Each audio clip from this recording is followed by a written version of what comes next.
हम ज़रा रिकैप करते हैं कि हमने सीखा क्या है इस पूरे इवेंट में।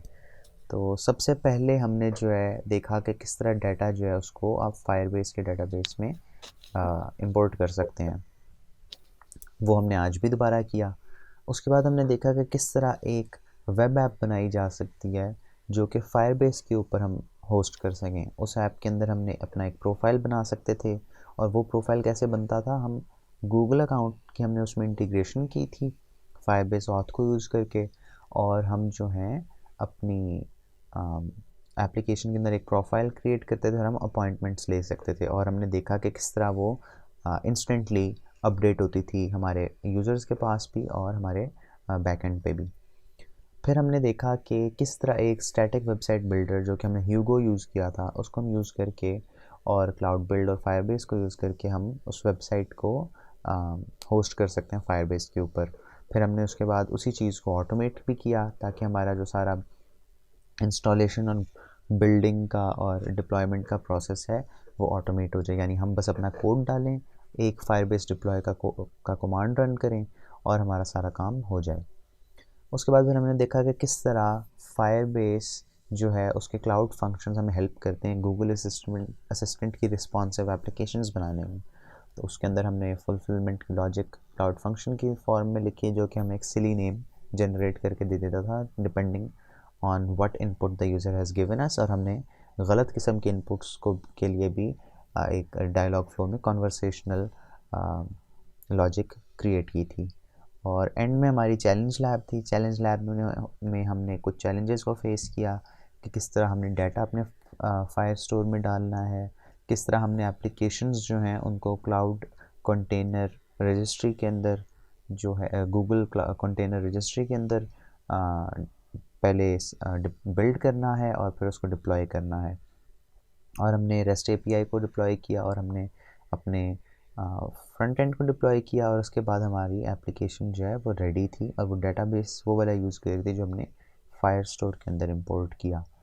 तो हमारे पास एक working application in the end आ गई जो कि हमारे एक डेटाबेस से डाटा उठा के हमें दिखा रही है। So where do we go and how do we move forward with the knowledge and the skills that we have now. तो उसके लिए मैं आपको एक चीज़ ये बताऊंगा कि अब आप लोगों के पास फायरबेस की सब्सक्रिप्शन तो सॉरी क्विक लैब्स की सब्सक्रिप्शन 1 मंथ की तो है। एंड आई नो कि हमारे नारुतो शिपुडेन ओके और एंड आई नो कि हमारे एग्ज़ाम्स आ रहे हैं, लेकिन आप लोग कोशिश ये करना कि जब अगर आपकी सब्सक्रिप्शन जब तक भी है, हमने ये जो लैब्स की इसके अंदर जो कोड था, जैसे जावास्क्रिप्ट का कोई कोड है, डॉकर का कोई कोड है, आप उसके बारे में देखें कि ये चीज़ें कैसे क्रिएट होती हैं, ये चीज़ें होती क्या हैं। जैसे अभी तो हमने फोकस किया था ना कि फायरबेस कैसे काम कर रही हो, मैंने आप लोगों को भी यही रेकमेंड किया था कि आप इस पे फोकस ना करें कि वो अंदर कोड जावास्क्रिप्ट का क्या कर रहा है जिसको हम डिप्लॉय कर रहे हैं, क्योंकि अभी हमने सिर्फ समझना था कि फायरबेस किस तरह काम करता है। तो उसके बाद अब आप देखें कि जावास्क्रिप्ट के अंदर वो जो इंपोर्ट सीएसवी के फंक्शंस थे, जो index.js की फाइल्स थी, उनके अंदर जो कोड है वो क्या कर रहा है। आप लैब्स अगर आपको टाइम मिले और अगर आपका इतना इंटरेस्ट है इस चीज़ में और आप सोल्यूशन चैलेंज के अंदर एक अच्छी एप्लीकेशन बनाना चाहते हैं, तो आप क्या करें कि आप इस लैब को दोबारा ट्राई करें। परफॉर्म सारी उस तरह ना करें, लेकिन आप फोकस किस चीज़ पे करें, आप उन कोड्स को कॉपी करके अपने पास कंप्यूटर में सेव कर लें। फिर आप उनको एनालाइज करें कि उन कोड्स में है क्या। आप ना मतलब पेट थ्योरी वाली जो रिपॉजिटरी है उस सारे को अगर डाउनलोड कर सकते हैं किसी तरीके से तो अपने कंप्यूटर में कर लें।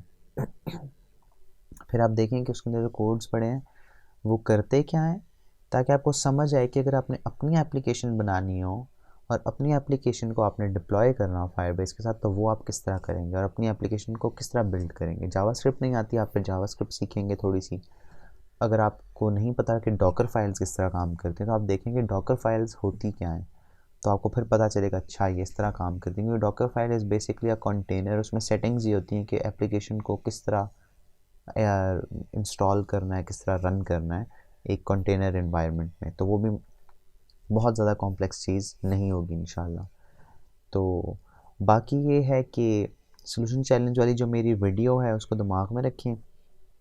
कोई चीज़ सोल्यूशन चैलेंज के बारे में कन्फ्यूजन को लगे उसमें जाएं देखें। और अगर आपको परेशानी होती है कि मेरे पास टीम नहीं है, मेरे पास जो है आइडिया नहीं है, तो रिमेंबर एक मैंने टाइमलाइन जो शेयर की थी उसके अंदर एक ऑर्डर दिया हुआ था कि सबसे पहले आपने क्या करना है, if you are interested you just go and register. आपने उस वक्त नहीं सोचना कि मेरे पास टीम है या नहीं, आपने रजिस्टर करना है। उसके बाद आपने देखना है कि कौन लोग आपके दोस्त हैं, कौन लोग किन लोगों के पास स्किल्स हैं, कौन लोग सीखने के लिए रेडी हैं। स्किल से ज़्यादा मैटर करता है कि कौन who is ready to build skills, who wants to build skills, who wants to learn and explore.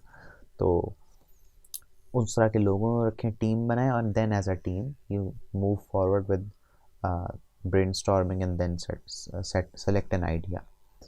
तो हारून और अज़का आप दोनों ही हमारे इवेंट्स में सब में आए, तो आई रियली अप्रिशिएट दैट। और अज़का आप तो हमारे सारे इवेंट्स में आते नहीं हैं, तो उम्मीद है आप लोगों ने कुछ सीखा होगा।